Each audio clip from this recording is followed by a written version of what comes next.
For our viewers across North America and around the world, my name is Joe Ehizode. Welcome to Platform Media International PMI Sports.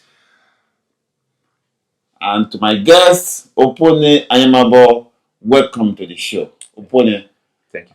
We're going to talk about the Golden Eaglets of Nigeria. 5 times the super champions of the world. Last week, the Golden Eaglets, all the opponents in front of them were completely obliterated by the Golden Eaglets. And Mali was the final victim, 2-0. Very emphatic. How does that make you feel, opponent? I feel proud being a Nigerian. Well, there are many things we need to talk about Golden Eaglets. This is about the 5th time Nigeria is winning the Under-17 World Championship. And it is not the case that the winning the title on the Under-17 Championship has translated to good results in the Super Eagles. Because the expectation is that once we are doing well under 17, this will translate to a good outing in the Super Eagles. What is going on? Because the word is beginning to take us that is a fluke. Nigeria is doing well in the 8 championship, but in the raid national team, we're not doing well. So it's going to be a bad omen. I would not say it's a fluke, but as I've earlier said in other programs here, the problem in Nigeria is we don't have a system and they just have a way. Okay. You see, this when these players, another thing I'm going to quickly stress out is, I think, in my own opinion, this under-17 should be held in every 4 years like the other World Cups. My reason for that is this. You see, when you hold under-16, under-17 every 2 years, by the second year, another crop of players are out. So it makes it very, very difficult to monitor these players and groom these players. But again, it's not the Nigerian thing; it's the whole world. Yeah, it's the whole world. It's the whole world thing. I know that's what I'm saying. So Nigeria need to have a system where we can monitor players and not just when they play on a system and they just rush these players out. Okay, Obode, one angle to this whole story is that the world is beginning to doubt the efficacy of this under-17 championship because we win and it doesn't translate to good result in the national team, the Super Eagles. Now, people are beginning to say, just like the Mexican coach argued, that perhaps Nigeria is using overage players. That's why they're not getting results. They're not getting the fruitful results in the Super Eagles. Is that the case? What do you say? No, it's not. It's not the case. But look, people can say whatever they want when they fail. Okay. Now let me put it this way. You got to understand that there is so much players in Nigeria. Okay. If you don't keep yourself up there, you fall aside. That's what's happening. Not that because Nigeria is using overage players, but there's so much players in Nigeria, and these players need to be nurtured.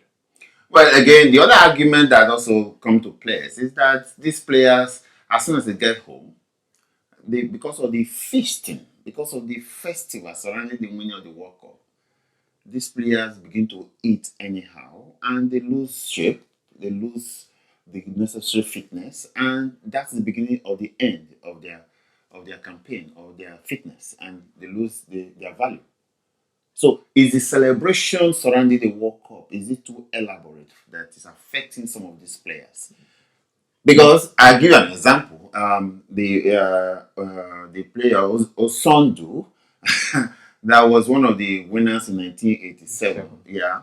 And shortly after he won, according to what people say, he started growing so fat. Instead of growing upwards, getting taller, he became fatter. And he lost shape. And again, the other argument is that he's old. So is the festivity over the winning, is it too elaborate?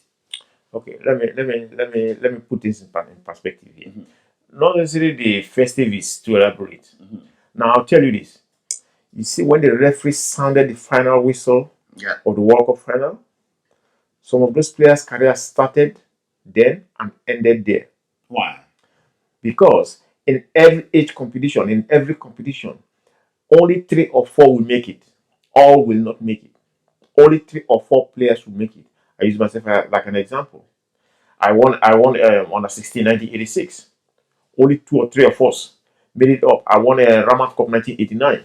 When we won Ramat Cup 89, we went to Finland, we came back. Only myself and Yenemi Furo moved up to Sharks. The second, third year, Echendu Adile moved up. So about three of us made it. And Furo ended up in the Super Eagles in 2000. 2000. Okay.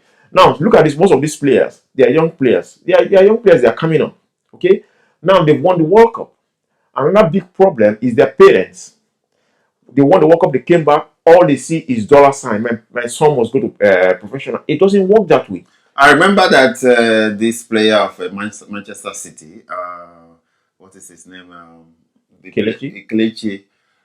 The father suddenly became his manager and was dictating the team Kelechi has to go to. Is that supposed to be the case? That is the problem. Now, this is my advice to those players. Look, if you have a club you play in Nigeria, do not rush going professional. If you have a club you play in Nigeria, be chairman in your club, because when you're chairman in your club, you play with rest of mind, you relax and play. You play the World Cup, you won the World Cup. If you play with relaxed mind, people look, agents will still come and look for you. Yeah. Don't rush. That's why we don't make it. That's why most of our players don't make it. That brings us to the value system. Because as a product, when you're a good product, people come to look for you. But if you're as a product, you are the one looking for buyers, you lose value. You lose value. Because Nigerian players are most recently are becoming the ones that look for buyers. So their value fall. I remember in the 80s, in the 85, 86, Kanu Nwankwo, Finidi George, Augustine Gwavwam, Etinesin, Osaro Babaifo, players, agents from Belgium came to buy them right from the Nigerian league, and their value became high. Kanu Nwankwo eventually won the European Championship with Finidi George in Ajax. Their value was very worthwhile. But these days, even Nigerian players are playing in Afghanistan. They are playing in Iran. So, what value is that? See, I talk about these players after they win the World Cup, after they win such competitions, being nurtured. I'll give an example. Kanu Nwankwo, Okocha.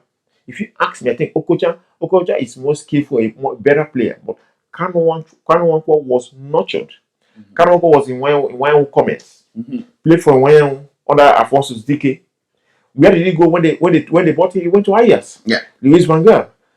Where he went to Inter Milan, then he came to Arsenal. He was nurtured. When Okocha went out, went to Eintracht Frankfurt. Eintracht Frankfurt went to Bolton. He was not playing. But you see, he didn't go to. He went to Turkey, but he didn't go to places that where they nurtured him. They just bought him, come and play. He wasn't nurtured. So if you look very well, Okocha, Kanu Nwankwo prospered more than Okocha. Let me quickly say this before that is signaling us. Is this idea of rewarding under 17 championship players, is it good? Because President Buhari is saying that he will reward them handsomely and also go to reward people he promised 30 years ago. You go to pay them their rewards. Is it the case? Because these guys are amateurs. They are not supposed to be paid heavily. And that's the more reason why some of our players are cheating. Because when they know that there's a reward for them at that age, they come to falsify their age. What do you think about that? I will not talk. I will not go into falsification of age. Let me talk about the reward. I don't think it's a problem to reward these players, but somehow I'm thinking of it in a different way now. This is my opinion. What I think. I think most like this age group, when they play these age group competitions, I think when they win, giving them money is okay, but they got to know their parents are going to grab that money from them. But what I think, okay, my opinion is when these players win, they should set a scholarship fund for them. Okay. That should be available for them till when they grow up. Yeah, when they grow up till the age of 30, 35. Okay. And if they cannot use it, they can pass it to their kids, not brothers, not sisters, but to their kids, like a child of theirs. Remember that you talk about the structure. Nigeria again is a structural problem. We'll talk about that. For the purpose of our viewers, let's give honor to who honor is due. Yeah. We want to read out the name of those players that made Nigeria proud in faraway Chile. Akpan Udo is the goalkeeper. John Lazarus, defender. Udochukwu Anumudu, the defender. Ejike Iku, I think it's a central defender again. Lukman Zakaris, the central defender. David Enogale, that's the Midfielder Kelechi Nwankali, the captain of the team Osinachi Ebere, attacking midfielder Funsho Bangboye, again one of the attackers Samuel Chukwueze, one of the midfielders Victor Osimhen, the high scoring number 9. And then you have the midfielder, the substitutes are Chinedu Madueke, Sunday Alimi, Odio Konkwo. And perhaps let us quickly mention that Emmanuel Amuneke is the coach. Emmanuel Amuneke played under 21 in Cairo, Egypt in 1991 and transited to Super Eagles in 1994. And again, he's a product of the system. You remember that. And perhaps that's why he's able to produce such an amazing team that play very Yeah, but it was nurtured. Look at him through nurtured. Baja. Yes. It was nurtured. Yes. So that's the way it is, OP. Structured system is what we are advocating. Yeah, it's important. Very, very important. Great. So our viewers, that's the time we have for you for the program we have for you this week. The Golden Eaglets of Nigeria have made Nigeria proud again. And there's no other person who can discuss this because this is a man who grew up through the system. Remember, I told you, Opone played for Sharks and also played professional in Malaysia. So keep watching PMI Sports and clicking on the subscription tab for our benefit. That's PM Sports. My name is Joe Ehizode. I will see you next time. Good night.